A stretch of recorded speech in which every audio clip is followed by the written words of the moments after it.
ಆಡು ಮುಟ್ಟದ ಸೊಪ್ಪಿಲ್ಲ ನಿನ್ನ ಮೆಚ್ಚದವರ್ಯಾರಿಲ್ಲ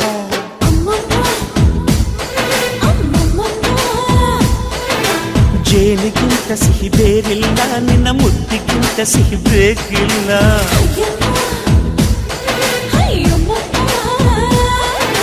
ಕಣ್ಣು ಕುಕ್ಕುವ ಬೆಚ್ಚಿ ಬೀಳುವ ಅಂದವಾದ ಹೆಣ್ಣು ರುಚಿ ರುಚಿಯ ಬಾಯಿ ಚಪ್ಪರಿಸ ಸಿಹಿಯಾದ ಹೆಣ್ಣು ಅಯ್ಯೋ ತಿಂದು ಬೇಗಿದರು ಆಸೆ ತೀರದ ಪಂಚಾಮೃತ ಇವಳು ಅಮ್ಮಮ್ಮಮ್ಮಮ್ಮ ವಯ್ಯಾರಮ್ಮಮ್ಮಮ್ಮ